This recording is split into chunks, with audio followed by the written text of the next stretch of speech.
Tagalog tayo. Sa halamanan. Nasa halaman. Nasa halamanan si Marina. Nasa halamanan rin si Ligaya. Namimitas sila ng rosas. Maya-maya lamang ay nagtakbuhan sila.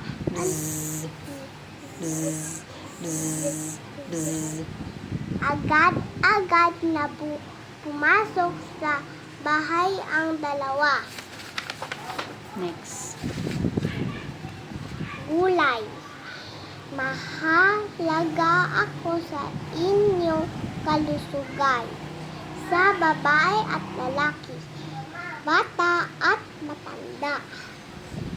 Man ako ay pampalakas ng katawan at nagdudulot ng kaginhawahan sa inyong katawan, kaya't magtanim ng gulay at inyong alagaan. Next. Very good. Prutas. Sa mga palengke, marami ang prutas. Ang lahat ng ito ay nagpapalakas, nagbibigay sustansya at bitamina sa ating katawan. May mansanas, pinya, saging, ubas, pakwan, papaya, at marami pang iba. Maiibigan mo talaga. Very good. Next. Si Melo at ang inahin. Sumilip si Melo sa pugat. May inahin. Sa upo ay sa pugat at ito ay nakaupo. Ano po ito? Basahin mo. Putak. Putak ang sigaw ng inahin. Tumayo ito at lumipad. May nakitang mapuputing itlog si Melo. Very good. Ang Vinta ni Victor. Nakasakay si Vinta Sa ulit. Nakasakay.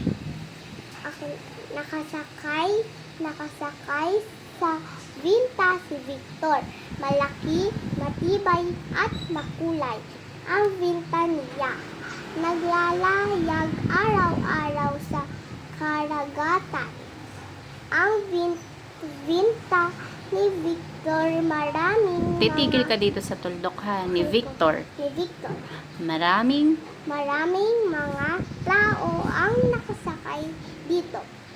Go. Nakasakay si Versa sa Vinta. Stop. Nakasakay si Vilma at Vina sa Vinta ni Victor.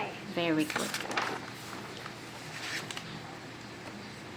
Ang bawang. Sa bukid sa lalawigan ng Locos ay maraming tanim na bawang, Titigil ka sa tuldok. bawang, sina, tatang, anding at aling imang ay nagbebenta ng bawang. Mabenta ang bawang. Ito ay mahal ang bawang ay Ulit. Ang bawang.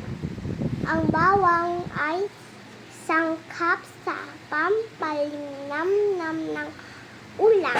Okay.